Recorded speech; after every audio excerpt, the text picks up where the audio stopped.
VS. രഞ്ജിത്തിനൊപ്പം റോഷിബാലും തിരുവനന്തപുരത്തു നിന്നും ഈ വാർത്തയുടെ വിവരങ്ങളുമായി ചേരുകയാണ്. റോഷിബാൽ, ഇപ്പോൾ കോർ കമ്മിറ്റി യോഗം ചേരുകയാണ്.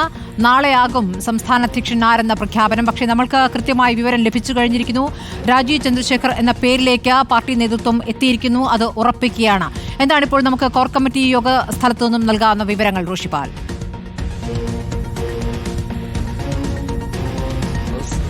ബി.ജെ.പി ഏറ്റവും നിർണായകമായ കോർ കമ്മിറ്റി യോഗമാണ് ഇപ്പോൾ തിരുവനന്തപുരത്ത് പുരോഗമിക്കുന്നത്. അതിൽ തെരഞ്ഞെടുപ്പിന്റെ ചുമതലയുള്ള ബി.ജെ.പി കേന്ദ്രമന്ത്രിയും ബി.ജെ.പി ദേശീയ നേതാവുമായ പ്രഹ്ലാദ് ജോഷിയും ഒപ്പം സംസ്ഥാനത്തിന്റെ ചുമതലയുള്ള ബി.ജെ.പി ദേശീയ നേതാവ് ഉൾപ്പെടെ പ്രകാശ് ജാവ്ദേക്കർ ഉൾപ്പെടെയുള്ള നേതാക്കൾ പങ്കെടുക്കുന്നുണ്ട്. ഇതിൽ ഏറ്റവും പ്രധാനം ആവുന്നത് നേരത്തെ പറഞ്ഞതുപോലെ സംസ്ഥാന അധ്യക്ഷൻ ആരെന്നുള്ള കാര്യത്തിൽ ഇപ്പോൾ ഈ യോഗത്തിലേക്ക് സുരേഷ് ഗോപി, കേന്ദ്രമന്ത്രി ബി.ജെ.പിയുടെ നേതാവുമായ സുരേഷ് ഗോപി കടന്നു വരികയാണ്. ഇതിലേറ്റവും പ്രധാനമാവുക ഒന്ന്, ഈ നേതൃത്വത്തിലേക്ക് രാജീവ് ചന്ദ്രശേഖർ എത്തുമ്പോൾ അത് നേരത്തെ തന്നെ ഒരു നേതൃമാറ്റത്തിൻ്റെ സൂചനകൾ ബി.ജെ.പിയിൽ ഉണ്ടായിരുന്നു. സംസ്ഥാനത്ത് ബി.ജെ.പിയുടെ ജില്ലാ ഘടകങ്ങൾ അത് വിഭജിക്കുന്ന സാഹചര്യം തന്നെ ഒരു മുഖം മാറ്റത്തിൻ്റെ നേതൃതലത്തിൽ ഒരു മുഖം മാറ്റത്തിൻ്റെ ഭാഗമായി നമുക്ക് വിലയിരുത്തേണ്ടി വരും. കാരണം പല ജില്ലകളിൽ കൂടുതൽ ജില്ലാ കമ്മിറ്റികൾ, ബി.ജെ.പിയുടെ ജില്ലാ കമ്മിറ്റികൾ വിപുലീകരിക്കുന്ന ഒരു സാഹചര്യം ഉണ്ടായിരുന്നു. ഒന്നിൽ കൂടുതൽ ജില്ലാ കമ്മിറ്റികളായി വിപുലീകരിച്ച് പുതിയ യുവാക്കളെ അടക്കം പുതുമുഖങ്ങളെ രംഗത്തേക്ക് ഇറക്കി ചുമതലകൾ നൽകിക്കൊണ്ട് പാർട്ടിയുടെ നേതൃത്വത്തിൻ്റെ മുഖം മാറ്റം, അങ്ങനെയുള്ളൊരു മുഖം മാറ്റം കൂടിയാണ് ഇപ്പോൾ പാർട്ടി ദേശീയ നേതൃത്വം സംസ്ഥാനത്ത് ലക്ഷ്യമിട്ടിരിക്കുന്നത്. വലിയ ഒന്ന് തദ്ദേശ തെരഞ്ഞെടുപ്പും തൊട്ടു പിന്നാലെ നിയമസഭാ തെരഞ്ഞെടുപ്പൊക്കെ വരുന്നതാണ്. വലിയ പ്രതീക്ഷയോടെയാണ് ബി.ജെ.പി കഴിഞ്ഞ ലോക്സഭാ തെരഞ്ഞെടുപ്പിലെ തൃശ്ശൂരിലെ വിജയവും പിന്നീട് വോട്ട് വർധന ഉൾപ്പെടെ ഇനി അങ്ങോട്ട് ശക്തമായ വേരോട്ടം സംസ്ഥാനത്ത് ബി.ജെ.പിക്ക് ഉണ്ടാക്കാൻ കഴിയുമെന്ന വിശ്വാസം അതുകൊണ്ട് തന്നെയാകാം ഒരുപക്ഷെ രാജീവ് ചന്ദ്രശേഖരനെ അധ്യക്ഷ പദവിയിലേക്ക് എത്തിക്കുന്നത്. ഏതായാലും ഏറ്റവും നിർണായകമായ യോഗമാണ്. ഇന്ന് 2 മുതൽ 3 വരെയാണ് നാമനിർദ്ദേശ പത്രിക നൽകേണ്ടത്. ഒറ്റ പേരിലേക്ക് എത്തുമെന്ന് തന്നെ നേരത്തെ തന്നെ വിവരങ്ങൾ വന്നിരുന്നു. ഇപ്പോൾ രാജീവ് ചന്ദ്രശേഖർ അധ്യക്ഷ പദവിയിലേക്ക് എത്തുന്നു. ആരാണ് പേര് നിർദ്ദേശിച്ചത്? അതുപോലെ തന്നെ നേരത്തെ രഞ്ജിത്ത് പറഞ്ഞതുപോലെ ഇനി കമ്മിറ്റി, നിലവിലുള്ള കമ്മിറ്റി തുടരുമോ, അതല്ലെങ്കിൽ കൂടുതൽ ഭാരവാഹികൾ വരുമോ, വർക്കിംഗ് പ്രസിഡന്റ് വരുമോ എന്നടക്കമുണ്ട്. കാരണം ഈ സംഘടനാ രംഗത്ത് വലിയ പ്രവർത്തന പരിചയമില്ല, പ്രത്യേകിച്ച് സംസ്ഥാന രാഷ്ട്രീയത്തിലും അങ്ങനെ വലിയ പരിചയസമ്പത്തുള്ള ഒരു നേതാവല്ല രാജീവ് ചന്ദ്രശേഖർ. അതുകൊണ്ട് രാജീവ് ചന്ദ്രശേഖരനെ സഹായിക്കാൻ ഒരു വർക്കിംഗ് പ്രസിഡന്റ് എത്തുമോ, കൂടുതൽ കാര്യങ്ങളൊക്കെയാണ് നമുക്ക് അറിയേണ്ടത്. റോഷിബാൽ, ഏതായാലും അവിടെ കോർ കമ്മിറ്റി യോഗം തുടരുന്നു. നാളെ ആയിരിക്കും ബി.ജെ.പി സംസ്ഥാന അധ്യക്ഷൻ ആരെന്ന പ്രഖ്യാപനം ഔദ്യോഗികമായി ബി.ജെ.പി നടത്തുക എന്നുള്ളതാണ്. വി.എസ്. രഞ്ജിത്തിലേക്ക് വീണ്ടും പോകുമ്പോൾ, വി.എസ്. രഞ്ജിത്ത്, എന്തുകൊണ്ട് രാജീവ് ചന്ദ്രശേഖർ എന്ന പേര് എന്നതിലേക്ക് എത്തുമ്പോൾ എല്ലാ വിഭാഗങ്ങളെയും ആകർഷിക്കാൻ കഴിയുന്ന ഒരു നേതാവ് വരണം അധ്യക്ഷ സ്ഥാനത്തേക്ക് എന്നൊരു ആലോചന കേന്ദ്ര നേതൃത്വം നടത്തിയെന്നറിയുന്നു. അതോടൊപ്പം തന്നെ പുതിയ തലമുറയെ സ്വാധീനിക്കാൻ കഴിയുന്ന നേതാവ്, ആ തരത്തിൽ രാജീവ് ചന്ദ്രശേഖർ അതിന് പറ്റിയ ആളാണ് എന്നൊരു വിലയിരുത്തൽ പാർട്ടി നടത്തിയിട്ടുണ്ട്. അത് ലോക്സഭാ തെരഞ്ഞെടുപ്പിലായാലും അത് പ്രതിഫലിച്ചിട്ടുണ്ട് എന്ന് വേണം മനസ്സിലാക്കാൻ. തിരുവനന്തപുരത്ത് നടന്ന ലോക്സഭാ തെരഞ്ഞെടുപ്പിൽ അത് ഒരു ത്രികോണ മത്സരത്തിലേക്ക് കൊണ്ടുപോകാൻ അത് കൃത്യമായി രാജീവ് ചന്ദ്രശേഖരന് കഴിഞ്ഞിരുന്നു. തരൂർ ഒരു ഘട്ടത്തിൽ വിറച്ചു പോകുന്ന ഒരു സാഹചര്യമുണ്ടായിരുന്നു.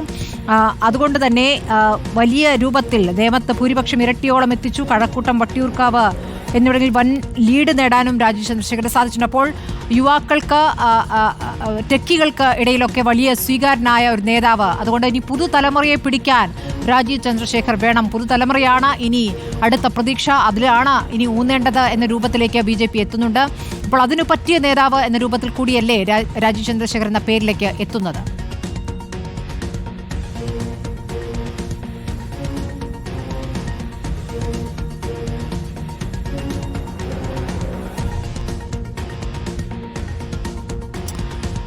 വി.എസ്. രഞ്ജിത്ത് ഈ വാർത്ത ബ്രേക്ക് ചെയ്ത് വി.എസ്. രഞ്ജിത്താണ്. രാജീവ് ചന്ദ്രശേഖരൻ ബി.ജെ.പി സംസ്ഥാന അധ്യക്ഷനാകുന്നു. അക്കാര്യത്തിൽ കേന്ദ്ര നേതൃത്വം നിലപാട് വ്യക്തമാക്കിയിരിക്കുന്നു. നോമിനേഷൻ കൊടുക്കുമ്പോൾ അതൊരൊറ്റ പേരിലേക്ക് എത്തും. അത് രാജീവ് ചന്ദ്രശേഖർ മാത്രമായിരിക്കും. താനും അധ്യക്ഷ സ്ഥാന മത്സരത്തിൽ ഉണ്ടാകുമെന്നുള്ള സൂചന കഴിഞ്ഞ ദിവസം അദ്ദേഹം നൽകിയിരുന്നു എന്നുള്ളതാണ്. എല്ലാ വിഭാഗത്തെയും ആകർഷിക്കാൻ പറ്റിയ നേതാവ് എന്ന നിലയ്ക്കാണ് രാജീവ് ചന്ദ്രശേഖർ വ്യത്യസ്തരാകുന്നത്. അതോടൊപ്പം തന്നെ പുതുതലമുറയെ സ്വാധീനിക്കാനുള്ള കഴിവുണ്ട് അദ്ദേഹത്തിന് എന്നുള്ളതും ദേശീയ നേതൃത്വത്തിന് കൂടുതൽ സ്വീകാര്യനാകാൻ ഉള്ള കാരണമായി മാറിയിരിക്കുന്നു.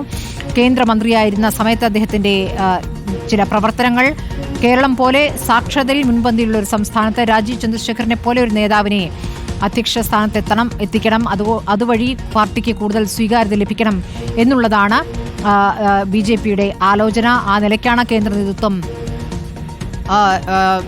രാജീവ് ചന്ദ്രശേഖറിലേക്ക് എത്തുന്നതാണെന്ന് വേണം മനസ്സിലാക്കാൻ. രഞ്ജിത്ത്, ഞാൻ ചോദിച്ചത് പുതുതലമുറയിൽ സ്വാധീനം ചെലുത്താൻ പറ്റിയ നേതാവ്, കൂടുതൽ എല്ലാവർക്കും സ്വീകാര്യനാകുന്ന ഒരു നേതാവ്, ആ നിലയ്ക്ക് രാജീവ് ചന്ദ്രശേഖർ കുറച്ചുകൂടി യോഗ്യനാണ് എന്ന വിലയിരുത്തലേക്ക് കേന്ദ്ര നേതൃത്വം എത്തുകയില്ല. അത് കഴിഞ്ഞ ലോക്സഭാ തെരഞ്ഞെടുപ്പിലെ പ്രകടനം കൂടി മനസ്സിലാക്കി, ആ പ്രകടനം ഏതൊക്കെ മേഖലകളിലായിരുന്നു എന്നതുകൂടി കണക്കാക്കിയുള്ള ഒരു തീരുമാനമല്ലേ ഇത്?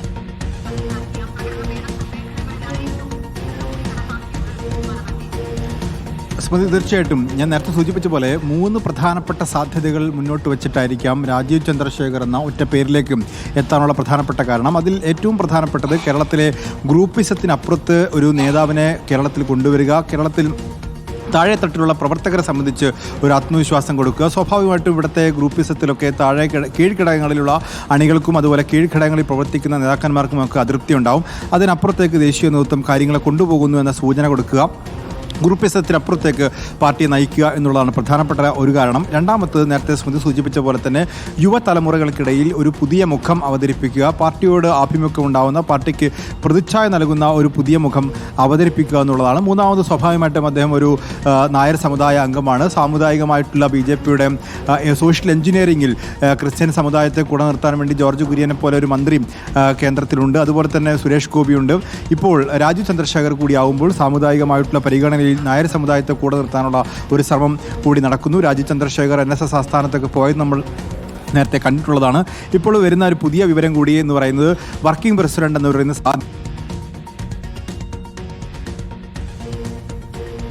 അക്കാര്യത്തിൽ തീരുമാനമെടുക്കാനും സാധിക്കില്ല. മറ്റു ഭാരവാഹികളുടെ കാര്യത്തിൽ സംസ്ഥാന അധ്യക്ഷന് തീരുമാനിക്കാമെങ്കിൽ കൂടി BJPയെ സംബന്ധിച്ച് വളരെ അപൂർവമായി മാത്രമേ, അസാധാരണമായി മാത്രമേ വർക്കിംഗ് പ്രസിഡന്റുമാരെ അവതരിപ്പിക്കാറുള്ളൂ. ചില സംസ്ഥാനങ്ങളിൽ അങ്ങനെ കൊടുത്തിട്ടുണ്ട്, എങ്കിൽ കൂടി അതൊരു അസ്വാഭാവികമായ നടപടിയാണ്. അത്തരത്തിലൊരു അപൂർവമായ അസാധാരണമായ നടപടിയിലേക്ക് ഈ കേരളത്തിൽ പോകേണ്ട സ്വാഭാവികമായ നടപടിയാണ്. അത്തരത്തിലൊരു അപൂർവമായ അസാധാരണമായ നടപടിയിലേക്ക് ഈ കേരളത്തിൽ പോകേണ്ടതില്ല. കേരളത്തിൽ എല്ലാവരും അദ്ദേഹത്തിന് കീഴിലുള്ള ഒരു ഭാരവാഹികളായി പ്രവർത്തിച്ചാൽ മതി എന്നുള്ളത് തന്നെയാണ് തീരുമാനം. അതുകൊണ്ടാണ് വർക്കിംഗ് പ്രസിഡന്റ് വേണ്ട എന്നുള്ളതാണ് ഇപ്പോൾ തീരുമാനം. കോർ കമ്മിറ്റി യോഗത്തിൽ അത്തരത്തിലൊരു നിർദ്ദേശവും ഭാരവാഹികൾ ദേശീയ നേതൃത്വം മുന്നോട്ട് വെച്ചിട്ടില്ല. അതുകൊണ്ട് വർക്കിംഗ് പ്രസിഡന്റ് ഉണ്ടാവില്ല എന്നാണ് നമുക്ക് മനസ്സിലാക്കാൻ സാധിക്കുന്നത്. വർക്കിംഗ് പ്രസിഡന്റ് ഉണ്ടാവില്ല എന്നൊരു വിവരം കൂടിയാണ് ഇപ്പോൾ VS രഞ്ജിത്ത് നൽകുന്നത്. ഈ വലിയ രീതിയിൽ മാറ്റങ്ങൾ ഉണ്ടാകുമോ, നേതൃതലത്തിൽ കൂടുതൽ പുതിയ പേരുകളിലേക്ക് എത്തുമോ എന്നുള്ള ചോദ്യം കൂടിയുണ്ട്.